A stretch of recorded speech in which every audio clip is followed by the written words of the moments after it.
Good morning. Welcome back to our lecture room.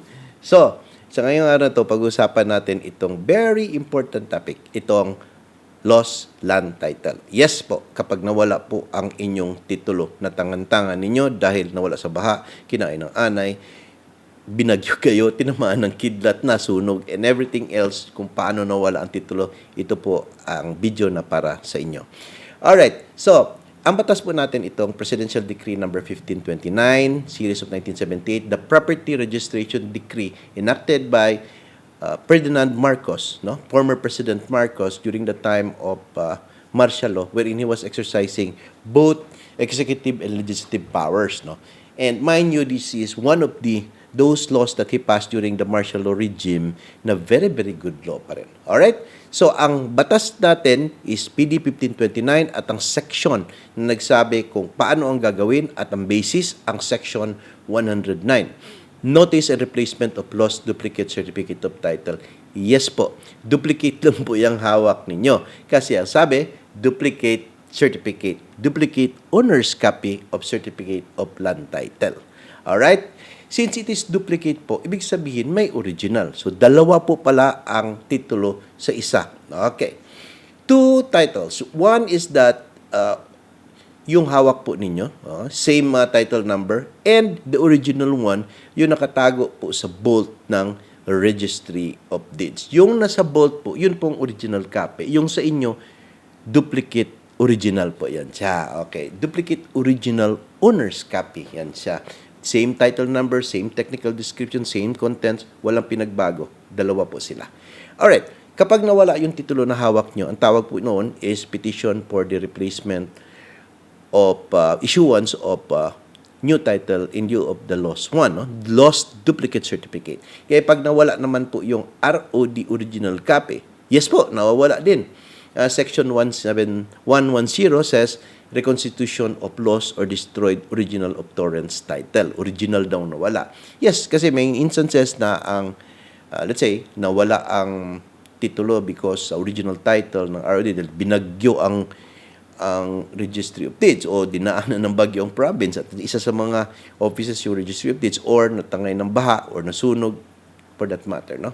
But we will discuss reconstitution sa next video episode. So, reconstitution pag original, replacement or issuance of new title in lieu of the lost duplicate certificate of copy, gaya ng hawak po natin or ninyo na owner's duplicate of title.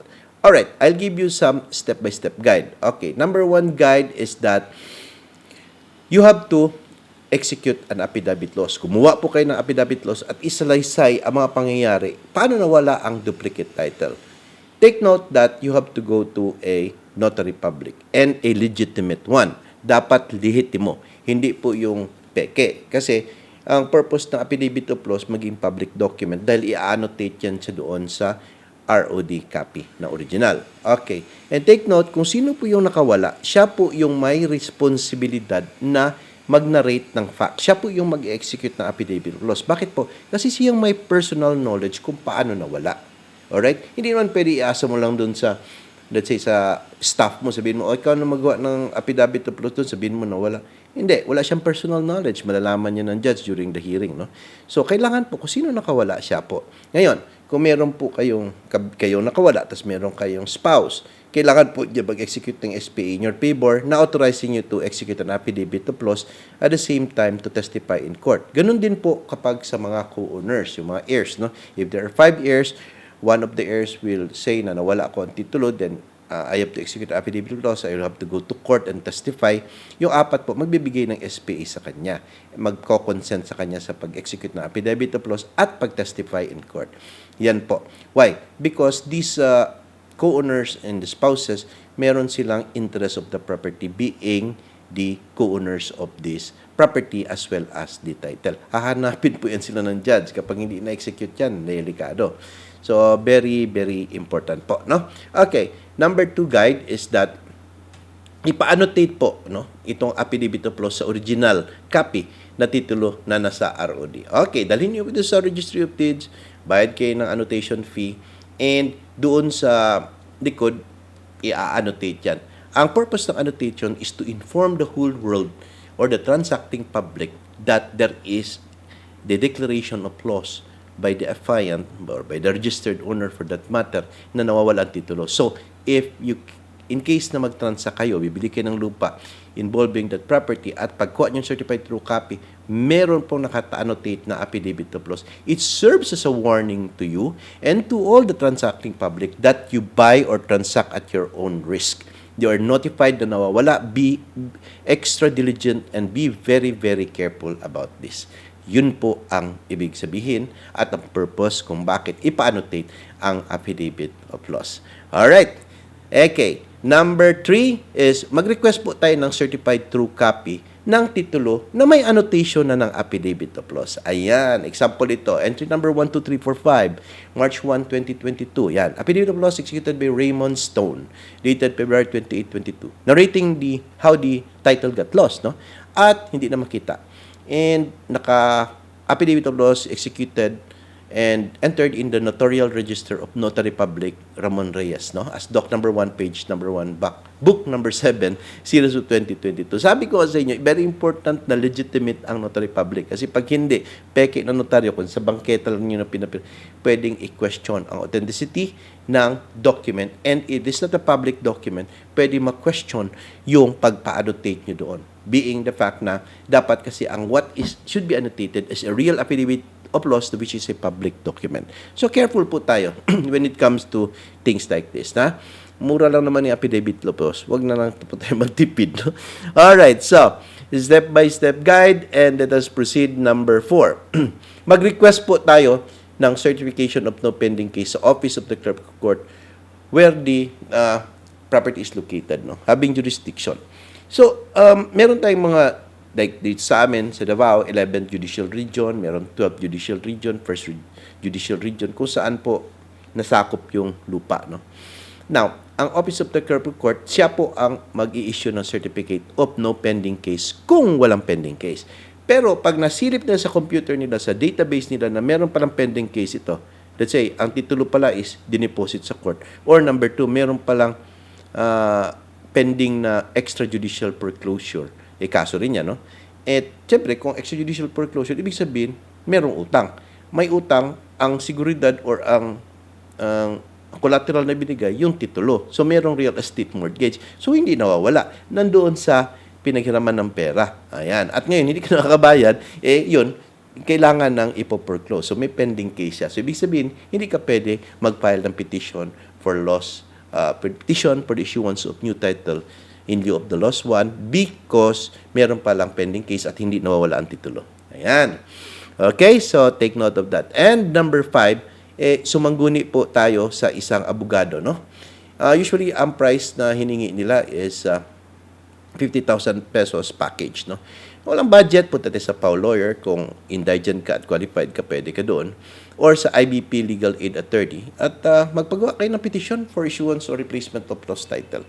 Now, take note that in each chapter po, local chapter ng Integrated Bar of the Philippines per city, meron po yan silang IBP Legal Aid Clinic, no? And meron pong IBP lawyer doon. Pwede ko lumapit doon, no? Medyo mahal kasi malaki ang budget, no? Hirap tayo. So, pwede tayo sumangguni doon as long as qualified tayo doon.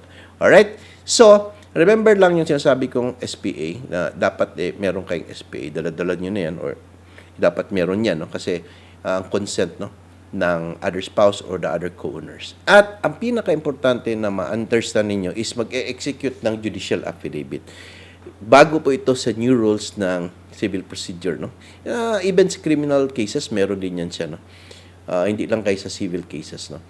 Ano ba itong judicial affidavit? Now, first is that, kapag mag-testify kayo sa court, ganito yung pangyayari, no? Ipapresenta kayo sa court. So, your lawyer will ask you, what is your name? Juan de la Cruz. So, what is your purpose in testifying today in this court? Sir, I am going to testify about the loss of my title. And what title is that? Oh, where is it located? How big and which agency issued this certificate of title? Ang ROD po ng, let's say, Malabon, etc. Okay, where is the title now? I cannot find it. Why? Because it got lost during yung bagyo. Alam mo, magtatanungan yan sila, no? Parang, yan itatawag na direct examination, your evidence in chip, no? It will take time.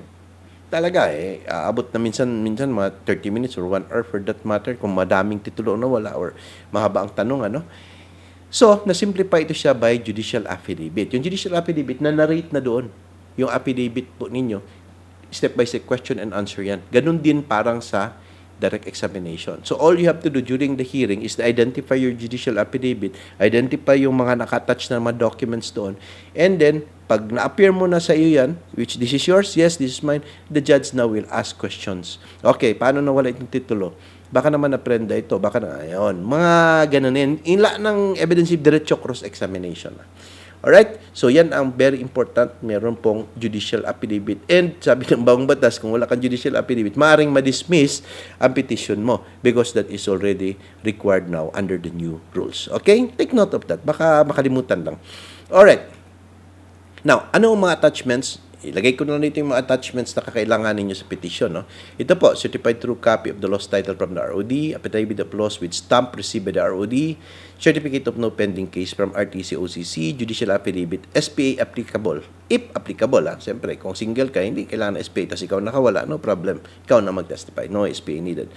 And other evidences needed later on, baka magtaka kayo, meron pang mga evidences na to prove the compliance of jurisdictional requirements. Itong order of hearing, certificate of posting from barangay, at certificate of posting from the clerk of court RTC. Kasi kailangan po yan siya, i-prove na na-post po yan siya. No? Merong parang posting notice ng order of hearing na giset niya, no? To inform the public na may hearing on this, nawawala ang titulo. Kaya hindi mo magawa yan siya, hindi yan i-hear ng court, hindi naka-comply sa jurisdictional requirements. Okay, so take note of that. No? Okay, let's proceed to the next guide. Number 6, i-file a petition sa Regional Trial Court. Yes, RTC po, incapable of pecuniary estimation, and at the same time, sabi po ng PD 1529, no? Meron po tayong filing fee. Ito po yung example ng filing fee na binayaran ko recently. 4,315 po, no? For a lost title. Yan, 4,315.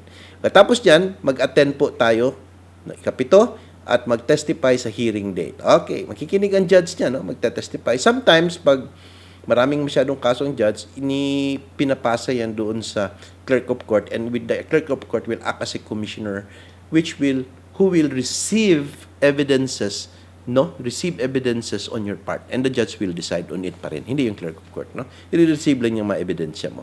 Doon ka mag-hearing sa clerk of court. Now, after that, take note na may babayaran kang stenographic notes fee. Dito sa amin, 1,000 ang hinihingi. Pagkatapos, kung may commissioner's fee, yung clerk of court ang nag-hearing sa'yo, magbabayad ka ng additional 1,000 pesos. But, kung ang judge ang mag-hear, wala pong bayad. Yun ang maganda. Yung iba naman, nagtitipid. Sabi niya, Your Honor, can the Honorable Court entertain us? We can wait for other cases to finish para sila ang mag-hear. Payag naman ang court niya, no? And understand man po nila niya, no?